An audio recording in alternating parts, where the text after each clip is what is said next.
你而家睇緊嘅係鳳凰衛視香港台。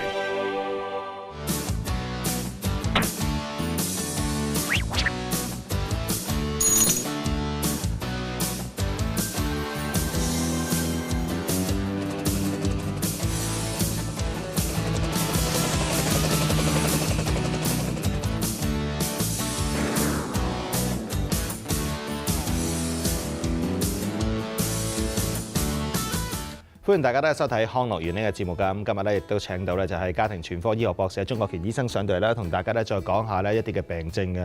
咁啊，鍾醫生啊，最近呢啲天氣咧反反覆覆咁啦，令到好多啲朋友咧都同我講，佢話唉好辛苦啊，咩事啊？佢哋話又傷風感冒咯。佢話最慘嘅一件事咧就係成日都咳啊。佢話咳到好辛苦嘅，佢話好似咧話咳到咧成個肺都要咧就咳埋出嚟講，好誇張。咁其實即係咳嗽咧都幾影響到我哋嘅生活㗎，係咪啊，鍾醫生啊？係啊，因為咧呢個咳嗽呢件事情咧就冇事咧就冇事嘅喎。佢一有事上嚟咧就好辛苦嘅。咁咧就起碼譬如話你感冒嘅話咧，你有個過程咧開始流鼻水啦，慢慢咧就可能咧就會有些少嘅喉嚨痛啦。喉嚨痛之後咧就 settle down 咧就可能有些少咳嗽開始咳。咁咳下咧就差唔多要成個過程咧。差唔多要1個禮拜㗎，咁然之後咧，佢又因為佢係 virus 咧，過濾性病毒咧，咁佢係好翻嘅，慢慢佢好翻，咁所以呢啲咧就一個過程之後咧就冇事㗎。1個禮拜啊，咁其實咧就唔係話好快啦嚇，咁啊即係都要一段嘅時間啦。但係我見到有啲朋友咧，佢哋仲耐喎，咳嗽嘅時候咧，好可能咧一咳成個月啊，甚至乎咧佢話俾我聽，幾個月都唔好，究竟係咪患上咗其他啲疾病等等咧？其實喺呢個咳嗽方面咧，有冇即係話分開一啲唔同類型嘅種類嘅？係啦，如果你係急性嘅咁，正我講嗰啲咧，大概係1個禮拜、2個禮拜就完啦，冇事啦。咁但係有啲咧，你超過咗8個禮拜嗰種咧，我哋就叫做慢性嘅。凡係過咗8個禮拜咧，我就要講出佢係慢性。咁當然咧就好多嘅原因嘅。咁我哋就一陣咧會慢慢同大家咧就一個個咧去解釋下啦。話即係有分開呢一個慢性同埋急性。總言之咧，即係過8個禮拜嘅咧，就係屬於呢一個慢性。咁啊，咳法嗰方面咧，會唔會話係經常都會係咁咳住先至係一個嘅嚴重嘅咳嗽啊？定係話間唔中我哋咁樣咧都算係一種已經係慢性嘅咳嗽咧？嗱，咁有啲淨係 clear the throat，即係話咧淨係清個喉嚨嗰啲咧就唔係算咩咳啦嚇。但係如果有啲即係不斷嘅係咁咳，佢有時咧佢 sporadic 嘅，即係啲片段性嘅。有時可能朝頭早起身就咳一輪，咁之後咧就冇啦，咁啊翻工冇事嘅。咁但係有時夜晚瞓覺前又咳一輪，咁呢啲都算係一種嘅比較特別嘅咳嗽。咁嗱，咳嗽裏邊咧有2種好特別嘅情形嘅，一種叫 MVC。就係呢個 maximum volume 嘅 cough，就係咳到好大力嘅，好似即係將啲嘢咧，佢裏邊咧有嚿嘢塞住，要咳咗出嚟咁樣。咁其實咳嗽本身嗰個 mechanism 本身意思就話咧，將喺個氣管裏邊嘅一啲 mucus 嗱，因為你要知道咧，塵埃咧每日呼吸嘅塵埃入去咧，就入到肺嗰度㗎。咁啊肺嗰度咧就身體好特別咧，呢個如果你相信上帝嘅話，就係佢哋咧就做你個身體咯，好好嘅保護你。咁啊，裏邊個氣管嗰度咧，由呢個氣管到支氣管到呢個氣包嗰度，整個地方都有 mucus 嘅，就有黏液嘅。咁你嗰啲吸入嗰啲呢個塵埃啊等等咧，就黐咗喺嗰個窩嗰度咧。咁個 mucus 咧將黐住咗，黐住咗慢慢形成咧，就一個好似痰咁樣嘅。咁但係佢喺嗰度嘅時候咧，就會使到你唔舒服啦。點解？因為咧喺個 trachea 嗰度咧有啲鞭毛啊。嗰鞭毛咧就好似個掃把咁。掃向上掃，咁如果你裏邊咧慢慢有一粒仔嘅掃下就一粒就變咗大粒，好似個 snowball 咁啦嚇，嗰個血球成日有個雪球咁啦，掃到上到呢度嘅時候咧，一嚿成嚿痰啦，咁啊咳得出嚟啦。咁所以咧佢就叫做 MVC。另外一種咧就叫做 reflux RC，就係咧就有 reflux 引起嘅咳嗽。咁但係完全嘅原因咧就係因為將呢啲唔好嘅嘢喺個身體裏邊唔好嘅嗰啲嘅 mucus 啊嗰啲嘢就咳咗出嚟。咁呢個就係佢哋嘅咳嗽。當然啦，有啲咧就係比較嚴重啲嘅，有啲咧就冇咁嚴重嘅。其實咧即係話講起咳嗽咧，好多朋友咧都好可能咧會忽略咗嘅。佢哋會覺得有陣時咳2聲冇乜所謂啦，即係呢個咧係好正常嘅事。但係原來咧頭先我同阿鍾醫生咧傾開偈嘅時候咧，原來呢個咳嗽咧係可以咧導致到咧有好嚴重嘅後果喺度嚟嘅。不過咧呢啲我哋陣間會慢慢同大家講。而家咧不如先同大家講下咧，究竟咧咳嗽咧係由一啲咩嘅原因去所引起嘅咧，鍾醫生？嗱，咁咧如果係大家要諗諗咧，就平時咧幾多人睇醫生咧咳嗽？一年。如果我喺美國咁樣啦，喺美國啦。如果我咳咧，我通常都唔會去睇醫生，因為好似咧頭先我所講啦，我就係嗰部分人啦，咳下應該冇乜嘢嘅，過2日就好㗎啦咁樣，所以都好少睇醫生啊。但係咧就有正式嘅統計，大概3300萬。都有咁多啊！喺美國一年就因為咳嗽咧睇醫生嘅。咁佢裏邊咧有時咧咳嗽得犀利嘅話咧，佢有好多嘅問題啦。譬如話咧，你瞓唔到啦。係整個瞓覺嘅即係嗰個 pattern 咧改咗，瞓覺時候一瞓停咧佢就咳啦。咁另外咧有時咧就會咧所以咳到你咧頭痛嘅。咁咧仲有咧咳到你點啊？小便失禁喎。咁嚴重咁啊？有啲咁嘅事㗎？可以㗎，咳到小便失禁，咁咧就咁啊好即係唔係幾方便啦嚇。咁你咳得犀利咧，仲咳到肋骨斷㗎喎。我以為即係話個橫膈膜好痛嘅，有陣時會。嗰個係啦，但係咧會斷骨添啊！肋骨可以斷嘅。哇！當然啦，呢啲老人家比較多啲啦嚇。因為老人家嗰啲骨頭本身就有呢個骨質疏鬆啊嘛。咳得犀利啦，佢一拉嘅時候咧，嗰啲肌肉嚟噶嘛。你要記得咧，好似玩嗰啲嘅手風琴啊，咁樣拉嘅啫嘛，嗰個肺係咁拉高拉低，咁咧一咳到犀利得滯咧，佢咳斷咗個骨嘅。哇！咁啊當然啦，diaphragm裏面痛咧，呢啲大家都已經知啦。咁咧就而且咳到最犀利咧，你可以暈低嘅。會咁緊要添㗎？咳到可以暈咗。咁所以咧就大家要明白就咳嗽咧，小事歸小事，咁啊簡單1-2個禮拜冇嘢嗰啲又唔緊要啦。但係如果係咳長嗰啲咧，你真係應該去查一查嘅喎。咁咧一陣間我哋幫大家講講咧。都有幾多種唔同嘅咳嗽咧？咁有啲咩原因引起嘅咧？咁啊第一種咧，如果你就大家注意到咧，就係話咧，好多時候咧就係咧 posterior drainage，就話咧喺呢個有啲鼻水咧喺個鼻咧流去後邊，流到喉嚨嗰度。咁咧好 irritate 嚟㗎，好即係好等你係唔舒服㗎。嗰叫做 posterior drainage，就喺鼻哥嗰度流落嚟，嗰個感冒啊嗰啲咧，有時就會咧有啲鼻水流咗後邊，流咗後邊之後咧，使到你唔舒服，咁你會咳啦。咁另外咧就係呢個咳嗽當中咧，亦都有咧，譬如話咧係 asthma 嘅，有 asthma 嘅咳嗽。咁 asthma 咳嗽咧就係咧就唔同嘅咳嗽，呢個 asthma 咳嗽咧佢咧就係因為咧 broncho 嘅 spasm。但係呢個氣管咧一條咁落大主氣管落嚟啦，分開支氣管啦，支氣管再分嗰啲細嘅氣管啦。咁佢裏邊咧就喺細氣管嗰度咧，佢就有 spasm，就係話咧痙攣啊，就抽筋。咁抽筋時候咧，嗰啲氣咧就出唔到嚟，咁所以咧有時會引起佢咳嗽啦。咁asthma 咧可以引起咳嗽嘅。咁仲有咧就係有時咧就有啲人咧就胃酸倒流，胃酸倒流又可以引起咳嗽嘅。咁我哋講過喎。係我以前講過㗎啦，同大家仲有傾過咧。胃酸倒流咧，個胃酸上嚟呢度啫 irritate 嗰個 esophagus。esophagus 最後咧就影響埋嗰個肺嘅，因為你 esophagus 同個肺咧係爭一度嘅啫。咁咧裏邊有個叫吊鐘，嗰隻喺上邊嗰度，咁底下咧就有個嘢 cover 住嗰個嘅肺，因為當你飲水時候咧，咁嗰啲水咧就唔會闖入嗰個肺嗰度，有個嘢 cover嘅。但係如果你係呢個胃酸倒流咧，使到嗰度咧有啲胃酸 irritate 咗佢，即係等佢刺激咗佢咧，嗰度咧有問題嘅時候咧，咁佢可以咳嗽。咁就 GERD 咧呢個病咧係可以咳嗽嘅。咁另外咧就係有啲咧叫做慢性嘅嗰啲 bronchitis，就係你個慢性支氣管炎咧，咁又可以咳嗽啦。咁再嚟咧就係咧 TB 肺癆又咳嗽啦，可以咳嘅。咁咧就有時咧就我哋美國好少噶啦，但係東南亞咧仲有㗎。有啲人咧特別係夜晚出夜汗咧，咁咧就嗰啲你要注意啦。點解成日咳咧咁樣？咁啊最後咧咳到有出血咧，咁你更加要注意啦，係唔係呢個肺癆咧？咁又或者係咧有咳到出血嘅話咧，你要諗諗咧，會唔會係癌症啦？咁所以最 worst 咧就係梗係癌症引起啦。咁你話點解癌症都會引起咳嗽咧？咁因為有時咧癌症細胞會侵犯到嗰啲氣管啊嘛，個支氣管去block 住咗佢，咁佢咪要咳嗽咯。咁仲有一種咧，大家可能冇注意到呢個肺氣腫咧，就話咧你食完煙之後咧，你就而家冇乜事啫，食煙噴咗出嚟啊冇嘢。咁你正話我哋都傾過咧，就食煙啦同埋食呢個士加咧兩種邊種犀利啲咧？咁有啲人咧就話食士加冇嘢㗎，因為你含喺個嘴裏邊啦，噴翻出去。咁當然啦，個煙喺個嘴裏邊咧都可以引起咧所謂叫 oral cancer。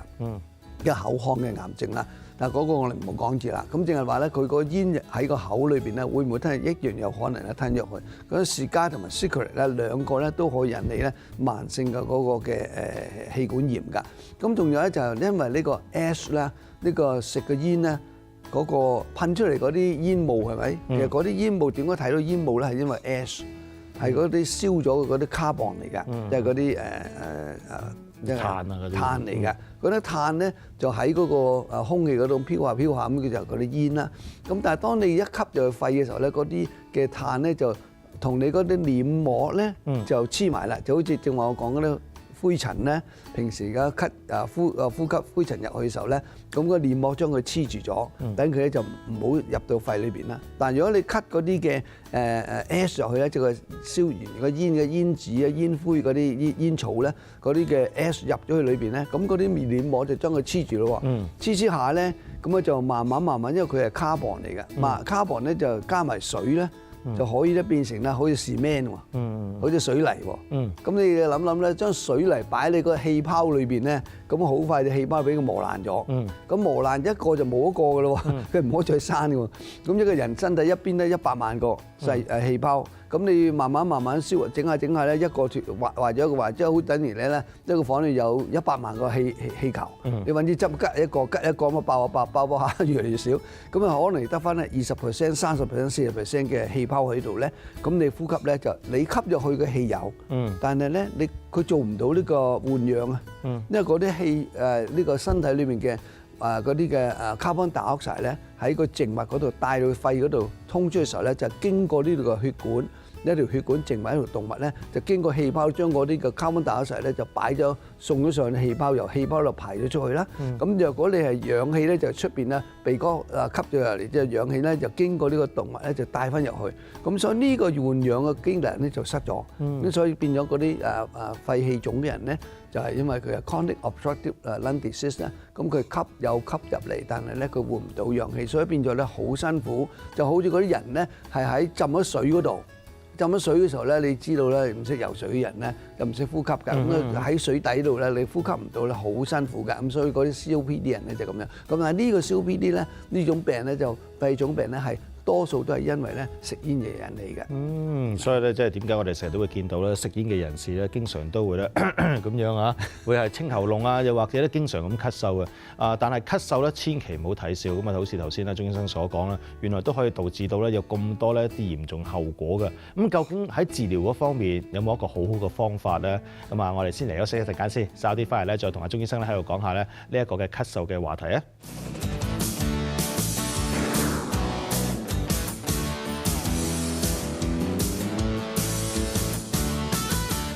歡迎大家咧再次翻嚟康樂園嘅節目啊！今日請到鍾國權醫生上到咧，同大家講下呢個咳嗽嘅。咁啊頭先咧，大家已經認識到咧，就係咳嗽咧都分開有呢一個嘅慢性啦嚇，同埋呢個急性啦兩種嘅。我哋今日先講下呢一個嘅慢性嘅咳嗽先。咁啊慢性咳嗽嚟講咧都幾折磨人嘅。原來咧即係話咧一咳起上嚟嘅話咧，好可能會導致到周身痛啊，甚至乎咧連肋骨啊都可以咧就係咳斷咁滯嘅。咁所以呢一個咧絕對唔能夠睇小。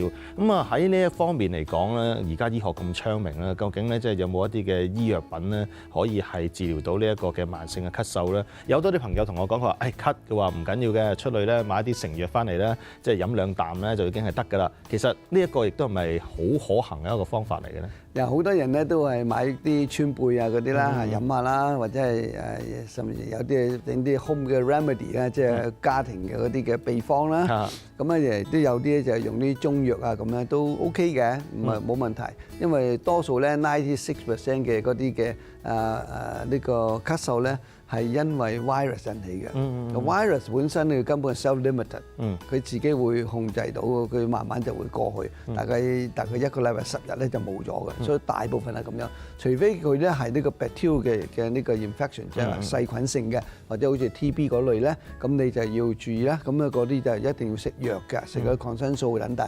咁但係90幾% 咧都唔使嘅，咁所以你只能夠咧係保護你嘅身體啊，或者健康啊，或者飲多啲水啊，休息好啲啊，咁時候咧呢個咳咧佢慢慢會過去。咁除非呢個咳嗽咧正話我哋講嘅嗰幾個原因當中咧，譬如話第一個我哋講到話 posterior drainage 嘅，咁如果你唔食啲藥咧，佢嗰個鼻水咧一路係向住嗰個喉嚨後邊流落去，咁嘅時候咧你會 continue 嘅，即係延續性嘅嚟到 irritate 你，咁你個咳就唔會停啦。咁唯一辦法點咧就買啲藥啦，醫生度開啲藥咧就將個鼻水嗰度咧收咗佢，收咗鼻水咧，咁佢就唔會成日 drain 落去咯。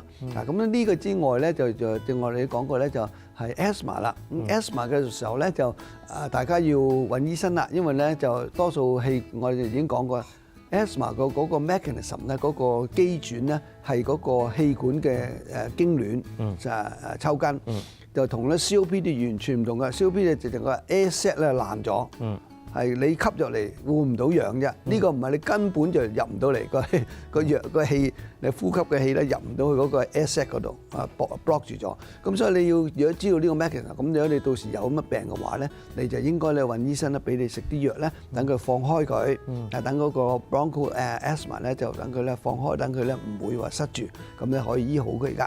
咁咧正話都提過咧，就係所謂叫 GERD disease 啦，就 GERD 咧就係呢個胃酸倒流，咁點咧？咁你就應該要揾個腸胃科醫生啦，就幫你咧好好睇睇，或者做一個 scope 擺落去睇下你嗰個呢個胃嗰度咧係咪嗰個嗰個機轉嗰度咧就放鬆咗，使到你嗰個acid 咧會翻轉頭流翻上去。嗱，如果有呢啲，我上一次曾經幫大家講過可以醫嘅。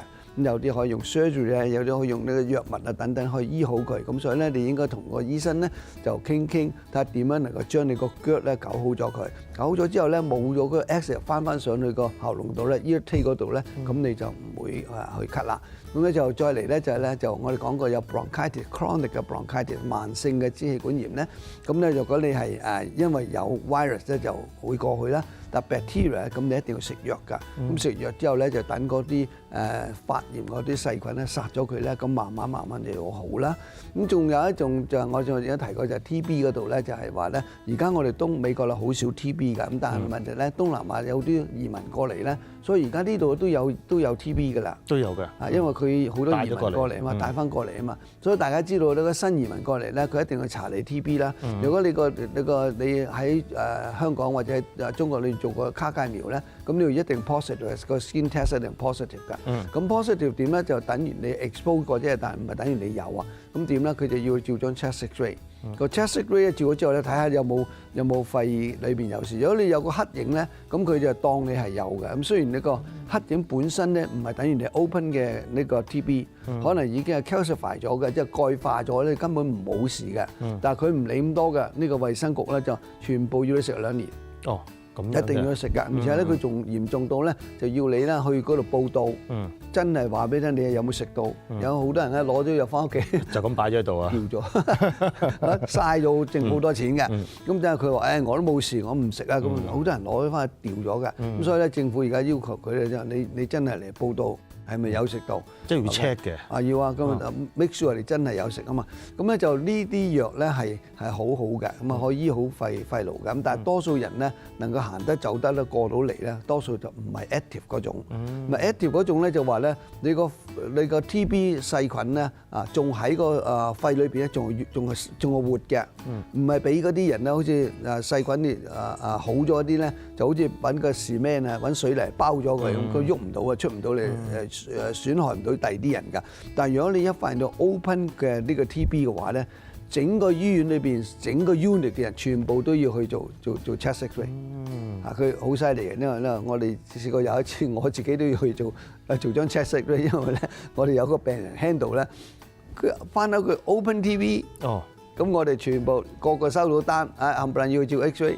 個個都要咁啊！個醫生啊、護士啊，係人咧接觸過啲病人咧都要去。咁呢個佢係因為要保護呢個整個public 嘅health 個好處咧。咁但係呢啲情形咧美國少㗎，冇嘅以前。但係而家慢慢又多翻啦。咁所以有呢個 TB 咧，亦都係大家要知道咧點樣去醫療佢啦。咁咧仲有咧就話咧有時咧有啲病咧係我哋平時冇乜注意到嘅。咁咧就若果你大家咧唔知道咧，最近咧有冇注意到咧？我哋嘅競選總統嘅其中一個女士就 Hillary 咧，咁佢咧曾經有好幾次咧電視裏邊咧睇到佢咧咳到根本咧就唔可以去企喺講台講嘢啦。咁咧就點解咧？咁咁有啲人咧就話佢呢個咧就可能咧係因為咧有一啲嘅原因。咁我就講咗好多嗰啲病啦。咁但係亦都有啲情形咧，就有人咧食咗藥喎。食邊種藥咧？就食呢個血壓藥嘅 ACE inhibitor。咁咧 ACE inhibitor 咧呢個藥有時食咗1-2個月之後咧都冇事㗎，但忽然間咧佢可以引起咧 intractable 嘅呢個 cough， 就話唔可以停止嘅咳嗽，咳到根本咧就冇辦法㗎。咁佢而家好 sporadic 嘅 ，anytime come anytime go， 就有時嚟有時去，唔知幾時㗎。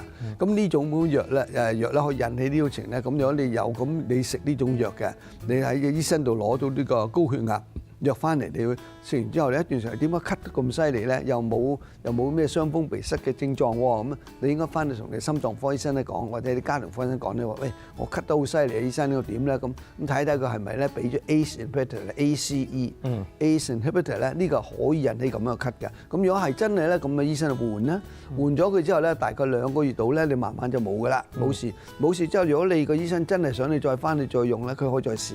但係你如果再試咧，都仍然係有咧，就應該唔好再用呢種藥，因為好多血壓藥好多㗎嘛，唔一定要用呢種啦。咁所以你聽眾朋友們咧，你哋睇到咧，我哋即係呢個節目之後，你記得咧，若果你咳得好犀利，無緣無故咳咧，咁你應該揾醫生問一問係咪你食嘅藥咧引起㗎。咁另外仲有一啲咧就係咧，而家有人咧就懷疑啦嚇，我唔係講真係啊，如果我講真咧就當係傳呢個謠言啦嚇，但係我就唔係講真咧，就有啲時候咧就 Parkinson disease 咧，Parkinson disease 病咧係可以引起呢個咳嗽嘅。咁點解咧？